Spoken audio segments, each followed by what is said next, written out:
26 தேர்தல்களும் திமுக தாவேக்க தான் அமைய போகுதுன்னு நினைக்கிறீங்களா?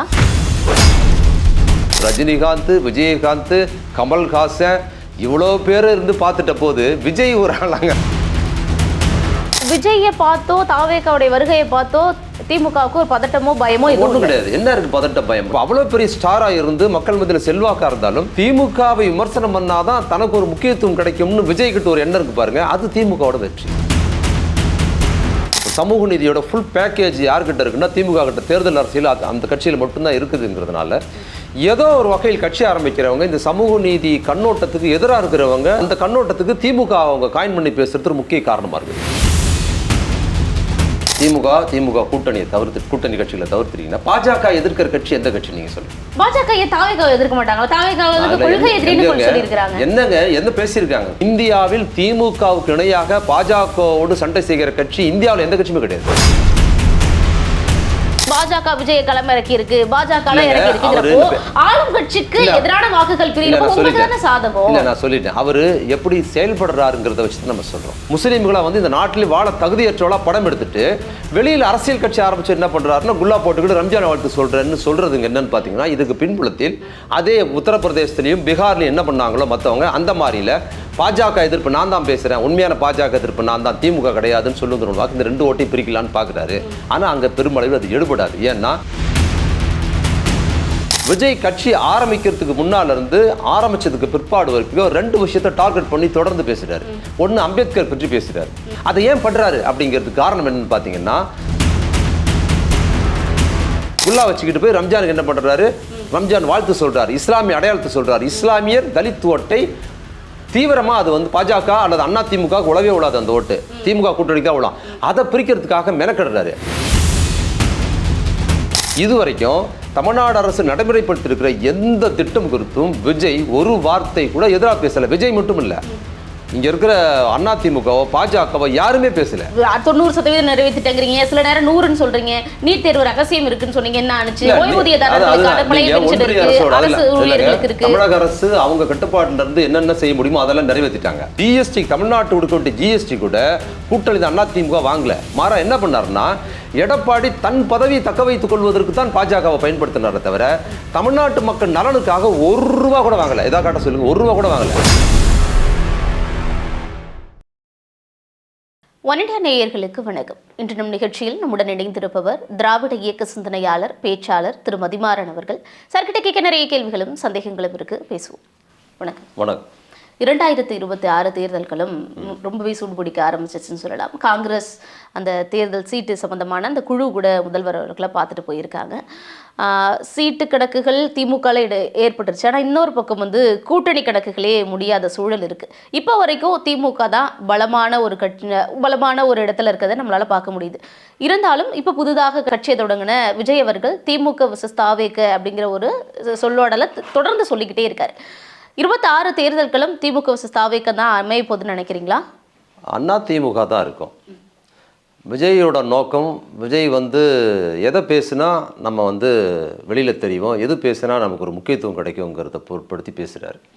வழக்கமாக யார் கட்சி ஆரம்பித்தாலும் தமிழ்நாட்டுக்குள்ளார திமுக குறித்து தான் பேசுவாங்க. திமுகவுக்கு எதிராக பேசினா தான் நமக்கு வந்து ஊடக வெளிச்சம் கிடைக்கும், வெளியில் கவனம் பெறும் என்பதனால் யார் கட்சி ஆரம்பித்தாலும், அது விஜயா இருந்தாலும், சீமானாக இருந்தாலும், அதுக்கு முன்னால் கமல்ஹாசனாக இருந்தாலும், ரஜினிகாந்த் ஆரம்பிக்க போகிறேன்னு சொன்னதாக இருந்தாலும், யாராக இருந்தாலும் திமுகவுக்கு எதிராக பேசுகிறது. இதில் இன்னொரு விஷயம், இப்போ விஜய் வந்து இருக்கும்போது திமுக ஆளுங்கட்சியாக இருக்குது. அண்ணா திமுக ஆளுங்கட்சியாக இருந்து திமுக எதிர்கட்சியாக இருக்கும்போது கூட திமுக பற்றி தான் பேசுவாங்க. நீங்கள் அன்னைக்கு ஆரம்பிக்கப்பட்ட பல நடிகர் கமல் ஆகட்டும், மற்ற ரஜினி ஆகட்டும், மற்றவங்களாம் வந்து அண்ணா திமுக பற்றி பேச மாட்டாங்க. அப்போ ஏன்னா திமுக வந்து ஒரு ஐடியாலஜி சார்ந்த ஒரு கட்சி, வெறுமனே தேர்தலை மையமிட்டு மட்டும் பேசுகிற ஒரு கட்சி அல்ல. அப்போ அதோட மொழி உணர்வு, அதோட சமூக நீதி, அதோட இடஒதுக்கீடு, பிற்படுத்தப்பட்ட தாழ்த்தப்பட்ட மக்கள் நலன், பெண்கள் நலன் அப்படின்னு ஒரு சமூக நீதியோட ஃபுல் பேக்கேஜ் யார்கிட்ட இருக்குன்னா திமுக கிட்ட. தேர்தல் அரசியல் அந்த கட்சியில் மட்டும்தான் இருக்குதுங்கிறதுனால ஏதோ ஒரு வகையில் கட்சி ஆரம்பிக்கிறவங்க இந்த சமூக நீதி கண்ணோட்டத்துக்கு எதிராக இருக்கிறவங்க அந்த கண்ணோட்டத்துக்கு திமுக அவங்க காயின் பண்ணி பேசுறது முக்கிய காரணமாக இருக்குது. நீங்கள் இடஒதுக்கீடு எதிராக இருப்பாங்க, அல்லது வந்து சிறுபான்மை மக்களுக்கு எதிரான கண்ணோட்டம் இருக்கும், ஏதோ ஒரு வகையில், அல்லது பாஜக ஆதரவாளராக இருப்பாங்க மறைமுகமாக. அவங்க வந்து டார்கெட் பண்ணணும்னா திமுகவை தான் டார்கெட் பண்ண முடியும். அப்போ ஐடியாலஜி சார்ந்து ஏதோ ஒரு வகையில் திமுகவோட ஐடியாலஜிக்கு எதிராக இருக்கிறவங்க கட்சி ஆரம்பிக்கிறவங்க எல்லாருமே திமுக பேசுவதற்கு முக்கிய காரணமாக இருக்குது. விஜய் இன்னைக்கு பேசுறதுக்கு என்னன்னா, விஜய் வந்து பெரிய ஸ்டாராக இருக்கிறாரு, இன்னைக்கு போனால் அவ்வளோ கூட்டம் வருது அப்படின்லாம் இருந்தாலும் கூட, நான் வரேன் எனக்கு எல்லாம் செய்யுங்க அப்படின்னு சொன்னால் ஓட்டு போட்டுற மாட்டாங்க அவருக்கு. அப்போ எதை பேசுனா அவருக்கு ஒரு வேல்யூ கிடைக்கும் அப்படின்னா, எடப்பாடி பழனிசாமி அவர் விமர்சனம் பண்ணி பேசுகிறாரு அப்படின்னா அவருக்கு பெருசாக கிடைக்காது. அப்புறம் வேற யாரையாவது பற்றி பேசணுன்னாலும் அவருக்கு ஒரு முக்கியத்துவம் கிடைக்காது. மோடியை திட்டி அவரால் பேச முடியாது, பாஜகவுக்கு எதிராக அவ்வளோ பேச முடியாது. அப்போ அவ்வளோ பெரிய ஸ்டாராக இருந்து மக்கள் மத்தியில் செல்வாக்காக இருந்தாலும் திமுகவை விமர்சனம் பண்ணாதான் தனக்கு ஒரு முக்கியத்துவம் கிடைக்கும்னு விஜய் கிட்ட ஒரு எண்ணம் இருக்கு பாருங்க, அது திமுகவோட வெற்றி. ஏன்னா திமுக எப்பவுமே வந்து மக்கள் மத்தியில் ஒரு அரசியல் கண்ணோட்டத்தோடு இருக்கிற கட்சிங்கிறதுனால திமுகவுக்கு எதிராக பேசுவதே, விஜய் பேசுவதே திமுகவுக்கு அவ்வளோ முக்கியத்துவம் இருக்குங்கிறதுனால பேசுகிறாரு. அதை பேசுறதுனால எனக்கு ஒரு முக்கியத்துவம் கிடைக்கும், இந்த நான் வந்து சிறப்பாக செய்வேன், திமுக சரியில்லைன்னு சொல்வதனால இளைஞர்கள் மத்தியில் ஒரு ஒரு பஞ்ச் டைலாக் வேணும்ல அவர் பேசுறதுக்கு, அதுக்கு திமுகவை பயன்படுத்துறதுக்கு காரணமாக இருக்கு. திமுகவை பற்றி பேசுறதுனால விஜய்க்கு ஒரு பாப்புலாரிட்டி கிடைச்சிருப்பாங்க. ஆமா கண்டிப்பா அவர் அதை தானே பேசுறாரு. நீங்க எவ்வளவு பேசினாலும் இன்னைக்கு பாருங்க இவ்வளவு பிரச்சனை வருது, தமிழ்நாட்டு பிரச்சனைக்கு எல்லாம் பேசுறேன்னு சொல்றாரு. நாங்கள் பாஜகவோடையும் இல்லை திமுகவோடையும் இல்லை, ரெண்டு பேருமே எதிரிங்கிறாரு. பாஜக குறித்து பேசவே மாட்டுறாரு. நேற்றுக்கு முதல் நாள்ல கவர்னர் தான் இங்கே ரொம்ப மோசமாக திமுகவுக்கு எதிராக இல்லை, திராவிடத்துக்கு எதிராக, அவர் திராவிடன் வேற சொல்றார். சீமான் மாதிரி திராவிட எதிர்ப்பாளர் இல்லை, திராவிட ஆதரவாளர்னு சொல்லிக்கிறார், அண்ணாவை தலைவர்னு வேற சொல்லிக்கிறாரு. அப்போ வந்து திராவிட இயக்கம் தன்னோட பெரியார் கொண்டாடுறாரு. அப்போ அவர் இப்போ செயல்பாட்டில் பேசுகிற மொழி குறித்து, திராவிட இயக்கம் குறித்து, தமிழ்நாடு குறித்து கவர்னர் 2 நாளாக பேசுகிறாரு, ஒரு வார்த்தை பேச முடியல அவர்னால. அப்போ ஒன்றிய அரசோட செயல்பாடுகள் எல்லாமே என்னன்னா திமுகவோட ஐடியாலஜியோட நெருக்கமாக இருக்கிறாரு விஜய். திமுக சொல்கிற அண்ணா, பெரியார், திராவிட இந்திய எதிர்ப்பு இதெல்லாம் வந்து திமுகவின் கொள்கை, தன் கொள்கையை அறிவிச்சுக்கிறாரு. எங்க கொள்கை அதுன்னு நீங்க விஜய் பேசுகிற விஷயங்கள் எடுத்து பார்த்தீங்கன்னா முழுக்க திமுகவோட அந்த கொள்கை அறிக்கை, திமுகவோட அவங்க கட்சி நிலைப்பாடு என்னவோ அதை தான் அவரோட கொள்கையை சொல்லிக்கிறாரு. அதில் போதா குறைக்கு அண்ணாவை வர எங்கள் தலைவர்னு வர அவர் சொல்லிக்கிறார் இல்லைங்களா. அப்போ இதில் வினையாற்ற வேண்டியது, பாஜகவுக்கு எதிராக அதிகமாக வினையாற்ற வேண்டியது திமுகவுக்கு அப்புறம் பார்த்தீங்கன்னா அதிமுகவோட விஜய் தான் பண்ணணும். ஆனால் ஒரு விஷயம் கூட திராவிடத்துக்கு எதிராக, மொழிக்கு எதிராக எல்லாம் வந்து சமூக நீதிக்கு எதிராக பாஜக செய்கிற விஷயத்துக்கு ஒரு வார்த்தை கூட பேசுறது இல்லை. ஆனால் அவர் திமுகவுக்கு எதிராக தான் பேசுகிறாருங்கிறதுல, திமுகவை பேசினால்தான் அவருக்கு ஒரு முக்கியத்துவம் கிடைக்குங்கிறதுனால தான் பேசுகிறார். இல்லை நீங்கள் இப்படி சொல்கிறீங்க. இன்னொரு பக்கம் அதிமுக காரர்கள் என்ன சொல்கிறாங்கன்னா, எம்ஜிஆர், அண்ணா, ஜெயலலிதா இவங்களை எதிர்த்து பேச முடியாது, இவங்க எல்லாம் நல்ல ஆட்சி செஞ்சவங்க, அதனால தான் புதுசாக எந்த ஆட்சி தொடங்கினாலும் எம்ஜிஆர் மாடலில் நாங்கள் ஆட்சியை கொடுக்க போகிறோம்னு சொல்கிறாங்க. கலைஞர் மாடல் வந்து கொடுக்க முடியாதுங்கிறதுனால தான் புதுசாக கட்சி தொடங்குறவங்க எல்லாம் எங்களை ஒரு மாடலாக எடுத்துக்கிறாங்க. அப்போ எந்த மாதிரியான தீமைகளை செஞ்சிருக்கிறாங்க பார்த்தீங்களான்னு இவங்களை இந்த மாதிரியான ஒரு அது கலைஞர் மாடல் ஆட்சி தானே நடக்குது. அதனால் நாங்களும் கலைஞர் மாடல் ஆட்சின்னு சொல்ல முடியாது. நடக்கிறது கலைஞர் மாடல் ஆட்சி. அதனால் கலைஞர் மாடல் ஆட்சி நடந்துக்கிட்டு இருக்கும்போது நாங்கள் வந்து கலைஞர் மாடல் ஆட்சி கொடுக்கணும், அதான் இருக்குது அப்படின்ட்டுருவாங்க. அதனால் அது லாஜிக்கலாக அது சொல்ல முடியாதுங்கிறது ஒரு இயல்பானது. இது வரைக்கும் விஜய் திமுக குறித்து நல்லாட்சி இல்லை, அது இல்லைன்னு சொல்கிறாரு தவிர அதிகபட்சம் என்ன சொல்லுவார் தெரியுங்களா, வாரிசுங்கிறத மட்டும் தான் சொல்கிறார். வேற எதுவும் சொல்கிறது ஆட்சியின் நீங்கள் சொல்கிற மாதிரி இந்த 4.5 ஆண்டு ஆட்சியின் குறைபாடுகள் ஒன்று கூட அவர் சொல்லலையே. இந்த 1000 ரூபா கொடுக்குற திட்டம் சரியில்லைன்னு சொல்லியிருக்காரா? சொல்லலை. மகளிர் கட்டணமில்லா பேருந்து சரின்னு சொல்லியிருக்காரா? சொல்லலை. காலை உணவு திட்டம் சரியில்லைன்னு சொல்லியிருக்கிறாரா? சொல்லலை. அப்புறம் வந்து இப்போ நம்மை காக்கும் 48 இருக்குது திட்டம், வந்து ஆக்சிடென்ட்ல அடிபட்டவங்களுக்கு, அது சரியில்லைன்னு சொல்லியிருக்கா? சொல்லலை. இது வரைக்கும் தமிழ்நாடு அரசு நடைமுறைப்படுத்தியிருக்கிற எந்த திட்டம் குறித்தும் விஜய் ஒரு வார்த்தை கூட எதிராக பேசலை. விஜய் மட்டும் இல்லை, இங்க இருக்கிற அதிமுகவோ பாஜகவோ யாருமே பேசல. நடைமுறைப்படுத்தாத திட்டங்களை கேட்கறாங்க. இல்ல, நடைமுறைப்படுத்துற திட்டங்கள், நடைமுறைப்படுத்தாத திட்டங்கள்னு அவங்க சொன்ன கொள்கையில பெரும்பாலும் மெஜாரிட்டியான கொள்கைகள் நடைமுறைப்படுத்திட்டாங்க. ஒரு அரசு சரியில்லை அப்படின்னு சொன்னா அதோட நிர்வாகம் சரியில்லைன்னு சொல்றதுதான் அது சரியானது. இருக்கிற திட்டங்கள் குறித்து யாருமே பேசல. ஏன் பேசலன்னா இந்த திட்டங்கள் பயங்கர செல்வாக்கா மக்கள் மத்தியில் இருக்குது. அப்போ திமுகவை குற்றம் சொல்லணும்னு ரொம்ப தீவிரமாக அவதூறு சொல்கிறவங்க, சரியில்லைன்னு சொல்கிறவங்க கூட இந்த திட்டங்களை பற்றி ஒரு வார்த்தை கூட நெகட்டிவாக பேச முடியல அவங்களால. அவங்க நீங்கள் 90% நிறைவேற்றிட்டங்கிறீங்க, சில நேரம் 100ன்னு சொல்கிறீங்க, நீட் தேர்வு ரகசியம் இருக்குன்னு சொன்னீங்க, என்ன ஆச்சு? தமிழக அரசு அவங்க கட்டுப்பாட்டில இருந்து என்னென்ன செய்ய முடியுமோ அதெல்லாம் நிறைவேற்றிட்டாங்க. ஒன்றிய அரசு சம்மதிச்சால், அது ஒன்றிய அரசு அனுமதி கொடுத்தாதான் நிறைவேற்ற முடியுங்கிற விஷயத்தை தான் நிறைவேற்ற முடியல. இதற்கு காரணம் ஒன்றிய அரசு தான். அதில் நீட் ஒன்று. நீட்டு தமிழக அரசு நாங்கள் வந்தோம்னா நிறைவேற்றுவோம் சொன்னது என்னன்னா, அப்போ காங்கிரஸ் ஆட்சி அங்கே வந்துடும். காங்கிரஸ் ஆட்சி வந்துருச்சுன்னா நீட்டை நாங்கள் உடனடியாக நிறைவேற்றுவோங்கிற கோரிக்கையை தான் டிமாண்ட் பண்ணாங்க. நாங்கள் ஆட்சிக்கு வந்துடுவோம், அப்போ நாடாளுமன்ற தேர்தல் திரும்பி வந்ததுன்னா காங்கிரஸ் ஆட்சி வந்து நாங்கள் கொண்டு வந்துடுவோம்னு சொன்னாங்க.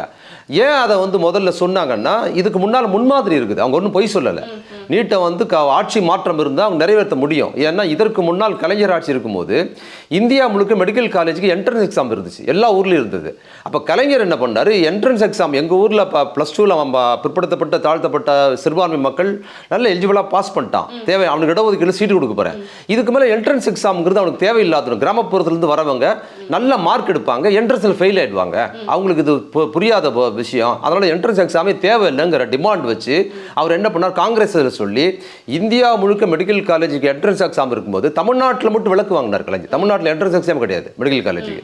அப்போ அந்த முன்மாதிரி இருந்ததுனால நீட்டுக்கு அவங்க விலக்கு வாங்கியிருக்க முடியும், அதை வந்து காங்கிரஸ் தான் பண்ணிருக்க முடியும். ஆனால் மோடி அரசு இருக்கிறதுனால இவங்க விடலை, தொடர்ந்து ஃபைட் பண்ணாங்க. அவங்க தான் கிடப்பில் போடுறாங்களே, இங்கே கவர்னர் வச்சிருக்கிறாங்க, இப்போ இதையே ஃபைட் பண்ணி தான் இந்த மசோதாவை அமைச்சிருக்கிறாங்கன்னா நீட்டு நடைமுறைப்படுத்துறதுக்கான எந்த சாத்தியக்குறியும் பண்ணக்கூடாதுன்னு தடுத்து வச்சிருக்கிறது வந்து மோடி அரசு. இதெல்லாம் மத்திய அரசு கைகள்ல இருக்கு, அதனால நிறைவேற்ற முடியல. பழைய பென்ஷன் திட்டமா இருக்கட்டும், தூய்மை பணியாளர்களுக்கு நாங்க வந்து நிரந்தரப்படுத்துறோம் சொன்னா இதெல்லாம் மாநில இது எல்லாமே அந்த அரசோட நிதி திட்டங்களை சார்ந்து வர்றது. ஒவ்வொரு விஷயம் நிதி பற்றாக்குறையோட சேர்ந்து அரசு ஊழியர்கள் கொடுக்கறது தாமதமாகும். இந்த 1000 ரூபாய் திட்டமே சொல்லி 2 வருஷம் பொறுத்து தான் கொடுத்தாங்க.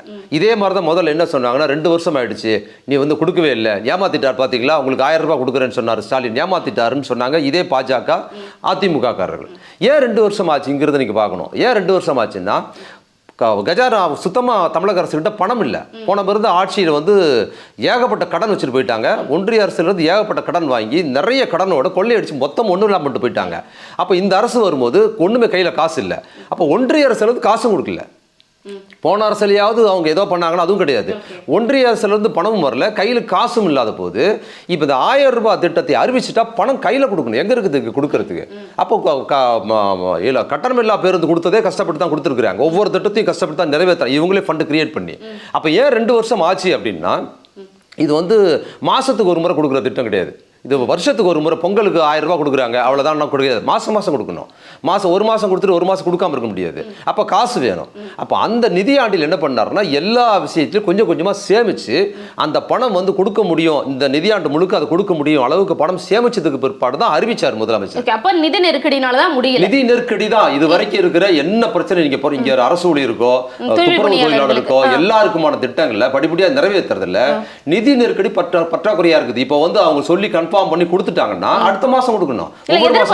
வேலை நிரந்தரம் பண்ணிடுவாங்கன்னு எதிர்பார்க்கலாமா? ஆமா, நிரந்தரம் பண்ணுவாங்கிறது அந்த திட்டம் அவங்க கொடுத்த வாக்குறுதி தான். அதை நிரந்தரம் பண்றதுக்கான சோர்ஸுக்கு இந்த தடைகள் இருக்குது. ஏற்கனவே நிரந்தரமா இருக்கிற அரசு ஊழியர்களுக்கான பல கொடுக்கலன்னு அரசு ஊழியர் பிரச்சனையில் இருக்கிறாங்க. அப்ப ஏன் பென்ஷன் அவங்களுக்கு கொடுக்கலங்கிறதுக்கு இது எல்லாமே ஒன்றிய அரசு முற்றிலுமா முடக்கி வைக்கிறது இந்த தமிழ்நாட்டுங்கும் போது. இந்த நாள் அப்படி இருந்தும் இந்திய அளவில் தமிழ்நாடு முதலிடத்தில் வந்திருக்குதுங்கிறது எவ்வளவு சிரமமான ஒன்று. இந்த கண்ணோட்டத்தை நீங்க வெளிப்படையா இருந்து புரிஞ்சுக்கணும். இது நீங்க நினைக்கிற மாதிரி இது ஏதோ ஒரு பயங்கரமான ஒரு பெரிய ரஷ்ய புரட்சி நடந்து அங்க இருக்கிற ஜார் மன்னன் அகற்றிட்டு அப்புறம் அங்க லெனின் தலைமையில் வந்த ஆட்சி கிடையாது. இது இந்த அரசியல் சட்டத்துக்குள், இந்த தேர்தல் அரசியலுக்குள் தேர்ந்தெடுக்கப்பட்ட ஒரு கட்சி தான் திமுக. அப்ப இதுக்கான பணம் யார் கொடுப்பாங்கன்னா ஒன்றிய அரசு தான் கொடுக்கணும். ஒன்றிய அரசு திமுக கூட்டணியா இருந்திருந்தாலும் கூட நீங்க கேட்கிற கேள்வி இது கையாலாகாத அரசு செய்யல அப்படின்னாலும் அது காரணம் இருக்குது. அங்கு ஒரே சண்டை சச்சரவா இருக்குது, வெட்டுக்குத்து நடக்குது. ஒன்றிய அரசு இணக்கம் போன அரசு இணக்கமா தான் இருந்துச்சு. கூட்டணி ஆட்சி தானே அதிமுக. அவர் என்ன சொல்றாரு அதுதான் எடப்பாடி செஞ்சாரு. என்ன பண்ணிட்டாரு? 11 மெடிக்கல் கல்லூரி கொண்டு வந்து என்ன பண்ணாரு? என்ன திட்டம் நிறைவேற்றினாரு? ஒரு ஜிஎஸ்டி ஃபண்ட் கூட அவர் வாங்கலங்க. ஜிஎஸ்டி ஃபண்ட் கூட வாங்கல. இணக்கமா இருந்து தமிழ்நாட்டுக்கான எந்த நலத்திட்டத்தையும் ஒரு ஜிஎஸ்டி தமிழ்நாட்டு கொடுக்க வேண்டிய ஜிஎஸ்டி கூட கூட்டணி அதிமுக வாங்கல. மாறா என்ன பண்ணாருன்னா எடப்பாடி தன் பதவியை தக்க வைத்துக் கொள்வதற்கு தான் பாஜகவை பயன்படுத்தினாரே தவிர தமிழ்நாட்டு மக்கள் நலனுக்காக 1 ரூபா கூட வாங்கல. எதா காட்ட சொல்லுங்க, 1 ரூபா கூட வாங்கல கூட்டணியில இருந்து. மாறா இவங்க வந்து ஃபைட் பண்ணி தான் ஜிஎஸ்டி வாங்கியிருக்காங்க. கோர்ட்ல சண்டை போடுறாங்க, ஃபைட் பண்றாங்க, கோர்ட்ல கேஸ் போட்டு ஜிஎஸ்டி வாங்குறாங்க, கோர்ட்ல கேஸ் போட்டு தமிழ்நாடு ரைட்ஸ் வாங்குறாங்க. எதுவுமே அவங்க பண்ணல. அப்போ தமிழ்நாட்டுக்கு ஒன்றிய அரசு மூலமா வர வேண்டிய விஷயம் கூட எப்படி வருதுன்னா சண்டை நடக்குது. உதயநிதி கேட்டாரு போன மழை வெள்ளத்துல 2 வருஷத்துக்கு முன்னால பேரிடர் அறிவிக்க சொன்னாங்கல்ல, தூத்துக்குடியில, சென்னையில, திருநெல்வேலியில மக்கள் நடுத்தல் நிற்கும் போது அந்த அம்மா தமிழ்நாட்டை சேர்ந்த நிதியமைச்சர் வந்து பேரிடர்லாம் அறிவிக்க முடியாதுன்னாங்க. இதுல ஒன்றும் பெரிய பேரிடர் இல்லைன்னாங்க. நீ ஒன்று உங்க வீட்டுக்கு காசுல நான் கேட்கல, நான் கட்டின காசு இருக்கு, உங்க அப்பா வீட்டு காசு என் காசை கொடுன்னு கேட்டார்ல, ஃபைட் பண்ணி தான் வாங்குறாங்க, வாங்கி தான் இந்த அளவுக்கு செய்யறாங்க. இது பெரிய விஷயமா தானே இருக்கு. நீங்க இவ்வளோ விஷயங்கள் திட்டங்கள் வந்து மதிப்பிடுறீங்க, இதெல்லாம் கம்பேர் பண்ணும்போது தாவேக்கங்கிறது திமுக எல்லாம் வரவே முடியாது, வாய்ப்பே இல்லைங்கிறீங்க. அப்போ இது நாள் வரைக்கும் தாவேக்கு மதிப்பளிக்காம தான் திமுகவும் இருந்தாங்க, அவங்களுக்கு பதில் சொன்னது கிடையாது. ஆனா இப்போ உதயநிதி அவர்கள் எந்த மேடைகள்லாம் ஏறுறாரோ எல்லா மேடையிலயும் தாவேக்க பேசுனதே இல்லையா, மறைமுகமா சொல்லலாம். நீங்க சொல்றீங்க, நாங்க விஜய்ங்கிற வார்த்தை குறித்தோ தாவேக்கா குறித்தோ என்னைக்காவது பேசியிருக்கிறாரா? புதுசா நேத்து கட்சி தொடங்குறவங்க இன்னைக்கு முதல்வர் கட்சி தொடங்க எல்லாம் தான் சொல்றது, எல்லாத்தையும் நிறைய பேர் தொடங்கி இருக்கிறாங்க, எல்லாரும் தான் சொல்றாரு. நீங்க ஐடென்டிஃபை பண்ணிக்கிறீங்க. நீங்க எவ்வளவு சொல்றீங்கல்ல, அவர் திமுகன்னு சொல்றாரு, அவர் வந்து உதய பத்தி சொல்றாரா, இவரு விஜய் சொல்லியிருக்கிறாரா? விஜய் சொல்லல, ஆனா உதயநிதி சொல்லலையே இது வரைக்கும் எனக்கு தெரிஞ்சு. இல்ல தாவேக்கன்னு சொல்லல, விஜய்னு சொல்லல, ஆனா விஜய் தான் பேசுறாங்க, எல்லாருக்கும் நான் என்ன சொல்றேங்க, தெரியுது. பொதுவா பேசுறாருங்க. அன்னைக்கு கூட அறிவு திருவிழாவில் பேசும்போது நான் இருந்தேன், ரொம்ப சிறப்பா பேசினாரு. புதிய கட்சிகள்னு சொல்றாரு. சில பேர் பொருள் காட்சியில போனா அட்டை வச்சிருப்பாங்க, அட்டை தட்டி வச்சிருப்பாங்க, அதெல்லாம் பார்க்கறது இன்னும் செல்ஃபி எடுப்பாங்க, அது தட்டுனா கீழே விழுந்துரும்னு சொன்னா, ஒரு அட்டை தட்டுனா கீழே விழுந்துருன்னா அது விஜய்னு எல்லாம் புரிஞ்சுக்கிறாங்க. அவர் சொல்லவே இல்லைங்க, விஜய் அப்படி புரிஞ்சுக்கிட்டு மறுநாள் அறிக்கை கொடுக்குறாரு. அவர் விஜயை மெயின் பண்ணி சொல்லலை. அப்போ ஒரு பொருள் காய்ச்சல் வச்சுக்கிற தட்டை வெறும் அட்டை கத்தியது, அந்த அட்டையிலேருந்து செல்ஃபி எடுக்கலாமே தவிர அது ஒன்றும் கிடையாது, தட்டுனா தாராந்துரும், தட்டுனா விழுந்துரும் சொன்னார்ல, அவர் அவ்வளோதாங்க சொன்னார். எல்லாரும் என்ன பண்றாங்கன்னா, தட்டுனா விழுந்துறாள் விஜய் தான் அப்படிங்கிற மாதிரி எல்லாருமே உடனே விஜய் தான் சொன்னார்னா, அப்போ தட்டுனா விழுந்துறாள் விஜய் தானா, மறுநாள் நான் தான் அப்படின்னு சொல்லி அவரே வந்து சொல்றாரு. அவரே அறிவு திருவிழாங்கிற பேரில் அவதூறு திருவிழா அப்படின்னு அவரே வந்து வண்டியில் ஏறாரு. உதயநிதி இது வரைக்கும் விஜய் ஒரு பொருட்டா மசி பேசுனதே இல்லை. இவரு கூட விஜய் கூட திமுகன்னு பேசுறாரு. திமுக தலைவரோ அல்லது திமுக தலைவர் ஸ்டாலின் அவர்களோ அல்லது உதயநிதியோ தாவேக்கான்னு கூட சொன்னது கிடையாதுங்க. அவர் தாங்க திமுகன்னு சொல்றாரு. இவங்க அது சொல்றதே இல்லை. இவங்க வேற எதுக்காவது பதில் சொன்னா நம்மளே ஃபில் பண்ணிக்கிறது, ஃபில் இந்த பிளாங்க்ஸ்ல ஓ விஜய் ஓ தாவேக்கா அப்படின்னு எழுதிக்கிறது தான் இருக்குது. இது வரைக்கும் அவங்க ரெண்டு, இது மட்டும் இல்லை, நீங்க 2018 திமுகவோட முதலமைச்சர் இன்னைக்கு இருக்கிறார்ல, அவர் வந்து திமுகவின் தலைவராக 2018 ஆகஸ்ட் 28 அது தலைவராக வந்தார். அவர் தலைவராக வந்தபோது இதே மாதிரி தாங்க நிறைய பேர் உருவானாங்க, ஏராளமான பேர் புதிய கட்சி ஆரம்பிச்சிட்டாங்க. ஸ்டாலின் வெற்றிடம் வந்துருச்சு, ஸ்டாலினுக்கு ஒன்றும் தெரியாது, ஜெயலலிதா இல்லை, கலைஞர் இல்லை, யாரும் இல்லை, நான் தான் அடுத்த முதலமைச்சர்னு ஏகப்பட்ட முதலமைச்சர்கள் வந்து வேட்பாளர்களும் டிராஃபிக் ஜாம் பண்ணாங்க. அரசியல் பற்றி பார்த்தீங்கன்னா எல்லாரும், அவர் ரஜினி, கமல், அவர் தினகரன், சசிகலா, சீமானு, அன்புமணி கோட்டெல்லாம் வாங்கி வச்சிருக்காரு முதலமைச்சரான போட்டுக்கிறதுக்கு. இவ்வளோ பேர் இருந்தாங்க. ஆனால் ஒருத்தர் பற்றி பேசுறதே இல்லை. நீங்கள் என்னைக்காவது எடுத்துக்காட்டுங்க, 2018 இன்னைக்கு வரைக்கும் ரஜினி மிக மோசமாக மண்டபத்தில் கூட்டம் போட்டார், நான் தான் சொன்னார். ரஜினியை பற்றி ஒரு வார்த்தை பேசல. கமல் கடுமையான வார்த்தைகளை பயன்படுத்தி பேசினார். ஸ்டாலின்கிற பேரே மோசமானது அப்படிங்கிற வார்த்தையெல்லாம் பயன்படுத்தி பேசினார். ஒரு வார்த்தை கமல்ஹாசன் கட்சி கொடுத்தோ கமல்ங்கிற பேரை கூட திமுக தலைவர் ஸ்டாலின் சொன்னது கிடையாது. ஒரே ஒரு முறை எனக்கு தெரிஞ்சு எப்போ சொன்னார்னா, பத்திரிகையாளர் போய் கேட்குறாங்க, புதுச்சேரியில் வந்து நாராயணசாமி முதல்வராக இருக்கும்போது உண்ணாவிரதம் இருக்கிறாரு, அங்கே உட்காந்து கிரண்பேடியை கண்டிச்சு, அங்கே அன்னைக்கு இங்கே இருக்கிற கவர்னர் மாதிரி அங்கே கிரண்பேடி கண்டிச்சு இருக்கும்போது இவங்க போய் கேட்குறாங்க, கமல்ஹாசன் உங்களை பற்றி இவ்வளோ மோசமாக சொல்லியிருக்கிறாரு, நீங்கள் என்னன்னு கேட்டப்ப அவர் என்ன பதில் சொன்னார்னா, ஒரு பாஸ் கொடுத்தாரு. அப்படி ஒரு பாஸ் கொடுத்தாரு. திருப்பி கேட்குறேன், கமல் உங்களை பற்றி இவ்வளோ மோசமாக பேசியிருக்காரு, நான் அரசியல் பேசிக்கிட்டு இருக்கேன் அப்படின்ட்டு. அதான் அவ்வளோதான் பதில். அவரை பற்றி பேசுறது இல்லை. நான் தான் அடுத்த முதலமைச்சர்னு தினகரன் அன்னைக்கு வந்து அவர் தான் லைம்ல ஊடகங்கள்லாம் நான் போய் வாதிக்கும் போது அவர் தான் அடுத்த முதலமைச்சர்னு அவரை பற்றி தான் பேசிக்கிட்டு இருந்தாங்க. தினகரன் பேரை கூட சொன்னது இல்லைங்க அவர். ஆனால் பார்த்தீங்கன்னா அந்த நாடாளுமன்ற தேர்தலில் யார் பேர், ரஜினி பேரை சொல்ல, கமல் பேரை சொல்ல, தினகரன் பேரை சொல்ல, சீமான் பேரை சொல்ல, யார் பேரையும் சொல்லாமல் மொத்த பேர் முடிச்சு விட்டார். கட்சி அணி கிடையாது யார் கட்சியுமே, அவங்க பேசவே இல்லை. நீங்கள் எடுத்து பாருங்கள் இன்னைக்கு வரைக்கும். அதே மாதிரி இவ்வளோ பேர், ரஜினிகாந்த், விஜயகாந்த், கமல்ஹாசன், இவ்வளோ பேர் இருந்து பார்த்துட்ட போது விஜய் ஒரு ஆளாங்க. நீங்க சொன்ன பட்டியல் இந்த லிஸ்ட் எல்லாரையும் மறைமுகமா கூட அவங்க சாட்டினது கிடையாது. ஆனா உதயநிதி அவர்கள் நீங்களே சொல்லுங்க, மனசை தொட்டு விளையாட்டு, நான் வந்து சினிமா செய்திகள் பாக்குறது இல்லைன்றாரு, இளைஞர்கள் கூட்டம் வந்து பேசணும் கிடையாது, இது கேட்க வந்த கூட்டம்ங்கிறாரு. ஆமா ஏங்க, நான் என்ன சொல்றேன், அவங்க அவ்வளவு டேரிங்கா பேசும்போது இவர் பாசிங்ல எதோ சொல்றாரு, நீங்க அதோட ரிலேட் பண்ணி போட்டுக்கிறீங்கல்ல, அது உங்களோட விருப்பம். ரிலேட் பண்ணி போடல, அதாவது விஜய் தாவேக்கன்னு சொல்லாம ஒட்டுமொத்த முதல்ல விஜய் சீமான் கட்சி ஆரம்பிச்சிருக்காரு. எல்லாரையும் தான் சொல்றேன், நீங்க அவரை ஆரம்பிச்சிருக்கலாம், யார் கட்சி யார் வேணா நீங்க ரிலேட் பண்ணிக்கலாம்ல, நீங்க அவரை தான் சொல்லணும்னு அவசியம் இல்லை. நீங்க அவரை புரிஞ்சுக்கிட்டா அது ஒன்றும் தப்பு இல்லை, அதை அவர் மறுக்க போறது இல்லை, உங்க விருப்பம். நீங்க அவரை புரிஞ்சுக்கிட்டா சரிதான், அவரை புரிஞ்சுக்கலனாலும் சரிதான், அது உங்களோட கண்ணோட்டம். இன்னொன்று, விஜய்க்கு நீங்க கொடுக்குற முக்கியத்துவம்ங்கிறது பொலிட்டிக்கல் வேல்யூ கிடையாது, மீடியாவோட முக்கியத்துவம். அவர் ஒரு சினிமா வேல்யூக்கான ஒரு ஃபேஸ். அதைத்தான் வந்து மீடியா வந்து திரும்ப விஜய் பற்றியான வாதங்கள் கொண்டு போகிறதும், விஜய் பற்றியான விஷயங்களை கொண்டு போகிறதுக்கு என்னென்னா, உங்களுக்கு வந்து தொலைக்காட்சி விவாதத்துலையோ அது யூடியூப்லையோ ரேட்டிங் போகிற பிரச்சனையாக இருக்குது. இப்போ இல்லை, விஜய் வந்து ஒரு ஸ்டார் ஷோ நடக்குது, ஒரு நடிகர் வராங்க அப்படின்னா நடிகருக்கு முக்கியத்துவம் கொடுக்குறது ஒன்றும் இல்லைங்க. ஒரு நடிகர் செத்து போயிட்டாங்கன்னா கூட நீங்கள் பெரிய ஒரு நடிகர் செத்து போயிட்டாங்கன்னா அதுக்கு நிறைய நடிகர் சினிமா சார்ந்த பிரமுகர்கள் வந்தாங்கன்னா அதுக்கு லைவ் 2 நாள் போடுறாங்கல்ல. அதுக்கு என்ன காரணம்? அதுக்கு அவர் எலெக்ஷனில் இன்னும் ஜெயிச்சிட போகிறாருன்னு அர்த்தமா? அப்போ வந்து நான் முதல்ல உங்களுக்கு வந்து விஜய்க்கான முக்கியத்துவத்தை ஊடகங்கள் எப்படி கொடுக்குதுன்னா, அவர் அரசியல் கட்சி ஆரம்பிக்கிறதுக்கு முன்னாடியே அவர் ஒரு ஸ்டாராக இருக்கிறாரு. அப்போ அவர் வந்து சினிமா அது சார்ந்து இருக்கும்போது அவரை பற்றியான செய்தி என்பது ரேட்டிங்க்கும் திரும்ப வர்றதுக்கு வாய்ப்பாக இருக்கிறதுனால அவருக்கான முக்கியத்துவத்தை திரும்ப கோத்து விடுறாங்க. இப்போ விஜயை வந்து நீங்கள் விஜய் எப்படி திமுகவை டார்கெட் பண்ணி பேசணும்னா தனக்கு முக்கியத்துவம் கிடைக்கும்னு கரும்புறாரோ, அதுமாதிரி ஊடகங்கள் எப்படி பண்ணுறாங்கன்னா விஜயை நீங்கள் கொண்டு போய் வந்து வேற ஒரு அதிமுகவோடையோ அல்லது விஜயை வந்து வேற ஏதோ கட்சியோட ரிலேட் பண்ணி பேசினா அது ஒரு எடுப்பா இல்லை மற்றவங்களுக்கும். இது வந்து தலைப்பு வைக்கிறதுக்கு ஒன்றும் இல்லையே, தம்ப்நெயிலுக்கு ஒன்றும் இல்லையே. விஜய் வந்து எச்சரிக்கை, யாருக்கு எச்சரிக்கை? ஓபிஎஸ்க்கு எச்சரிக்கை. நல்லா இல்லையா, ரொம்ப ஜவ்வாக இருக்கு அப்படின்னு தோணுது இல்லை? அப்போ இதில் முக்கியத்துவம் என்ன கிடைக்குதுன்னா, விஜய் ஒரு முக்கியமான ஆளாக இருக்கார். விஜய் வந்து அரசியலுக்கு வராட்டி கூட அவர் ஒரு ஸ்டார். தமிழகம் முழுக்க எல்லா குழந்தைகள் வந்து பெரியவங்க வரைக்கும் தருவாங்க. இதில் வினையாற்றிக்கிட்டே இருக்குது தொடர்ந்து. அப்போ அரசியல் தலைவரா ஒரு அரசியல்வாதியை விட பார்க்கணும், நடிகராக தான் பார்க்கணும். ஆமாம், அவர் நடிகராக பார்க்கறதுக்கு தான் வராங்க. இப்போ வந்து இங்கே வந்து கரூரில் வந்தவங்களும் சரி, எங்கே போனாலும் சரி, வர கூட்டங்கள் அதிகமாக ஒரு நடிகை ஏற்கனவே தெரிந்த முகம், சினிமாவில் பார்த்த முகங்கிறதுனால தான் வராங்க. அவர் தலைவருங்கிறதுக்காக வரல. அவர் அரசியல் கட்சி ஆரம்பிக்கிறாரா ஓகே அப்படின்னு பார்க்குறாங்களே தவிர அவரை பார்க்க. இப்போ நம்ம போகிறோம்னா ஒரு சினிமா நடிகர் பிரமுகர் வராங்கன்னா பார்க்குற கண்ணோட்டம் இங்கே இருக்கிற முற்போக்காளர் பற்றியிலே இருக்குது. ஒரு பேசுகிற நீங்கள் இப்போ ஒரு விஷயத்தை வந்து ஏதோ விஷயத்தில் பேசுகிறீங்க, ஒரு முற்போக்காளர், ஒரு எழுத்தாளர் இருக்காரு, ஒரு பெரிய ஒரு மார்க்சிஸ்டாக இருக்கிறாரு, பெரிய அறிவாளியாக இருக்கிறாரு அப்படின்னா அவரை பாராட்டி பேசுகிறத இன்னொரு அறிவாளி பாராட்டி பேசுகிறத அவர் கொண்டாடுற மாதிரியே ஒரு திரைப்பிரபலத்தை சார்ந்தவர் வந்து ஃபோன் பண்ணி பேசிட்டாருன்னா அதை வந்து ஸ்டேட்டஸாக போடுறதும் அதை ஃபோட்டோ எடுத்து ஃபேஸ்புக்கில் போடுறதும் இது முற்போக்கு எழுத்தாளர்கிட்டே இருக்குது. ரஜினிகாந்த் பாராட்டாரு, முற்போக்கு எழுத்தாளர், நாங்கள் சினிமாவை சிறப்பாக தமிழ் சினிமாவே கமர்ஷியல் ஆக்கி சீரழிச்சிட்டாங்கிறதுக்காக இயக்க ஆரம்பிக்கிறாங்க. அதுக்கப்புறம் அதில் வந்து பாப்புலர் ஆகி சினிமாவோட தொடர்பு ஏற்பட்டுச்சுன்னா இவங்க சினிமாவை எவன் சீரழிச்சானோ அவன் பாராட்டினானா அதை எடுத்து போட்டுக்கிட்டு பாராட்டில் உட்காந்துக்கிறது, அவங்களோட வசனம் எழுதுறதுன்னு போகிறாங்க பார்த்தீங்களா?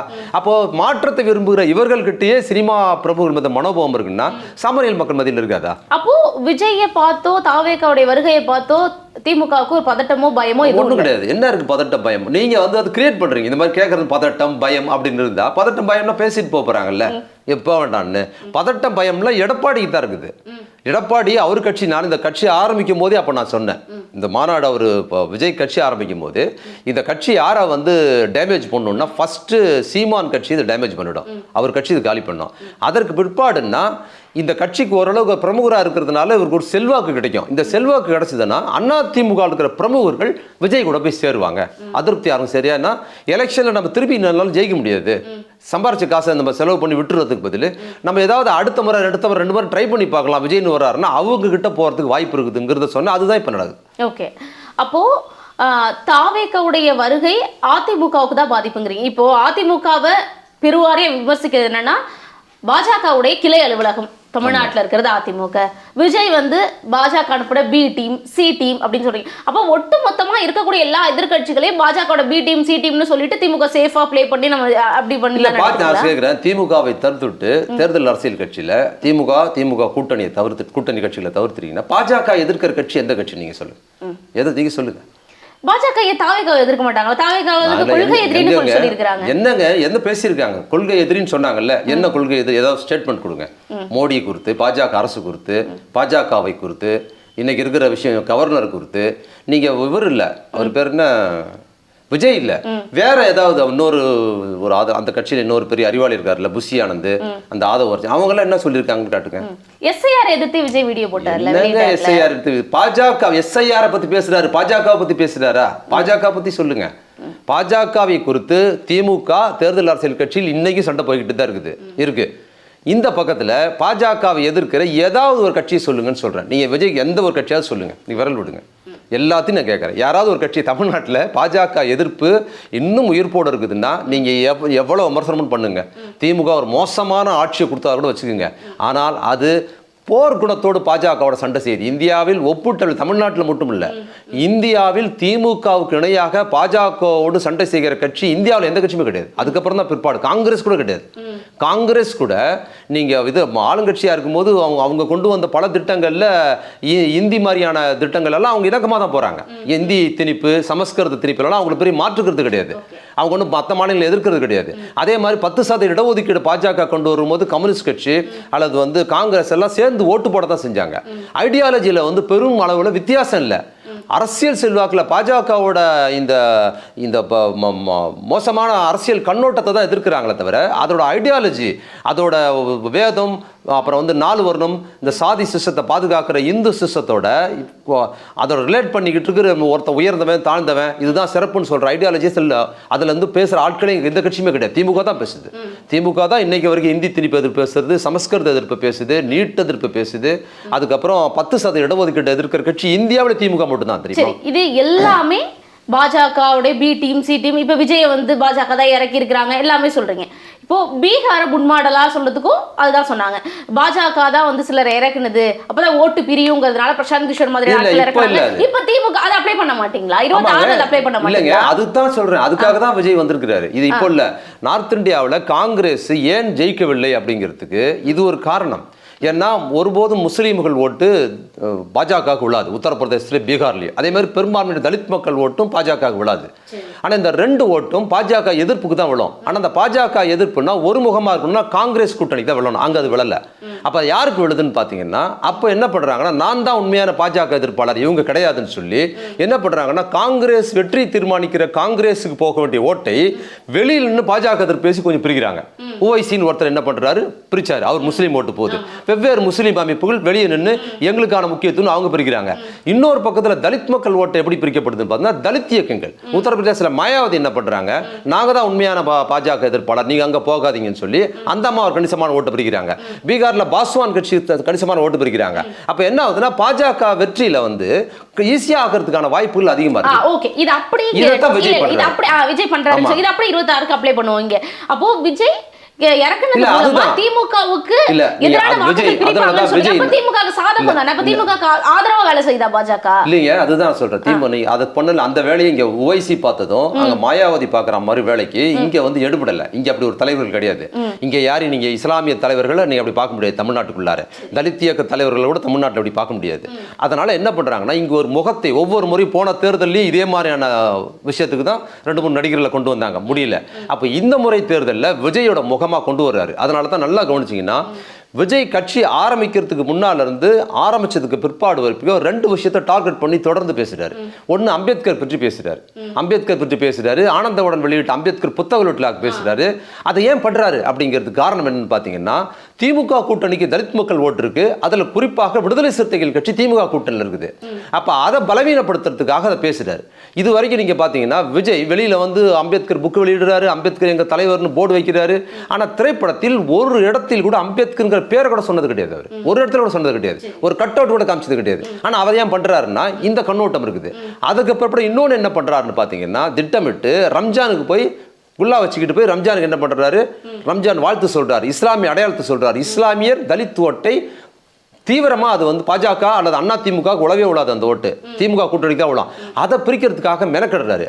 எப்படி படத்துல வந்து அம்பேத்கர் பேரை கூட சொல்லாம அவர் அம்பேத்கரை இப்ப தீவிரமா பயன்படுத்தி திமுகவுக்கு எதிராக பண்றாரோ, அதே மாதிரி அவரோட சினிமாவில் என்னன்னு பார்த்தீங்கன்னா, முஸ்லீமுக்கு ஆதரவா இல்லை, முஸ்லீமுக்கு எதிரான சினிமாக்கள் எடுத்தவா இருக்கிறார். மிக மோசமான துப்பாக்கி படத்தில் மிக கேவலமாக தேச விரோதியை காமிச்சாரு. முஸ்லீம்களை வந்து இந்த நாட்டில் வாழ தகுதியற்றவளா படம் எடுத்துட்டு வெளியில் அரசியல் கட்சி ஆரம்பிச்சு என்ன பண்றாருன்னா, குல்லா போட்டுக்கிட்டு ரம்ஜான் வாழ்த்து சொல்றதுங்க என்னன்னு பார்த்தீங்கன்னா, இதுக்கு பின்புலத்தில் அதே உத்தரப்பிரதேசத்திலையும் பீகார்லையும் என்ன பண்ணாங்களோ மற்றவங்க அந்த மாதிரில பாஜக எதிர்ப்பு நான் தான் பேசுறேன், உண்மையான பாஜக எதிர்ப்பு நான் தான், திமுக கிடையாதுன்னு சொல்லுவாங்க. இந்த 2 ஓட்டையும் பிரிக்கலான்னு பார்க்குறாரு. ஆனால் அங்கே பெருமளவில் அது எடுபடாது. ஏன்னா இங்கே இருக்கிற தமிழ்நாட்டில் இருக்கிற இஸ்லாமியர்கள் திராவிட ஐடியாலஜி சார்ந்திருக்கிறவங்க, அதே மாதிரி இங்கே இருக்கிற தலித் மக்கள் திராவிட ஐடியாலஜி சார்ந்திருக்கிறவங்க. அவங்க தீவிரமான, இன்னும் சொல்ல போனால் வட மாவட்டத்தில் பெரும்பான்மையான தலித் மக்கள் செல்வாக்கு பெற்ற விடுதலை சிறுத்தைகள் கட்சியோட தலைவர் வந்து திமுகவுக்கு இணையா வந்து கடுமையா பாஜக எதிர்ப்பாளராக இருக்கு. அதுதான் நான் சொல்றேன். பாஜக எதிர்ப்பு திமுகவை கடந்து பாஜக இருக்க இடத்துலயே பாமக இருக்க இடத்துலயே வரமாட்டேன்னு சொல்ற விடுதலை சிறுத்தைகள் கட்சி இருக்கு. அப்போ தலித் வாக்குகள் வரப்போகுது. 2-3 இஸ்லாமிய அமைப்புகள் கட்சிகள் இருக்கிறாங்க, அவங்களது வரப்போறாங்க. சிறுபான்மையினர் வாக்குகள் காங்கிரஸ் இருக்க கூட்டணிக்கு தான் வருங்கிற ஒரு ஃபார்முலா இருக்கு. அப்போ இதையெல்லாம் கடந்து பாஜக விஜய களம் இறக்கி இருக்கு, பாஜக இறக்கி இருக்கு. ஆளும் கட்சிக்கு எதிரான வாக்கு வாக்குகள் பிரியும் உங்களுக்கு சாதகம். இல்ல நான் சொல்லிட்டேன், அவரு எப்படி செயல்படுறாருங்கிறத வச்சு தான் நம்ம சொல்றோம். அதனால தான் அவர் செயல்படுறது தான் சொல்றேன். அவர் இஸ்லாமிய அடையாளத்தை செயல்பட்டு தலித் மக்கள் அடையாளம், அம்பேத்கரை வச்சு பேசுறது, முஸ்லீம்களை வச்சு பேசுற அடையாளம் இருக்குல்ல, அந்த வேலைக்கு தான் இங்க செயல்படுறார். வெற்றி பெற முடியாதுன்னு அவருக்கு தெரியும். இந்த திமுகவுக்கு போற சிறுபான்மை மக்கள் ஓட்டு பாஜக எதிர்ப்பை ஓட்டி மடைமாற்ற முடியுமா முடிஞ்ச வரைக்கும்ங்கிறதுக்காக முயற்சி பண்றாரு. அதுல மீதி பிளஸ் அதிமுக வரவங்க அவங்க வரவங்களாம் ரெண்டாவது பிளஸ்.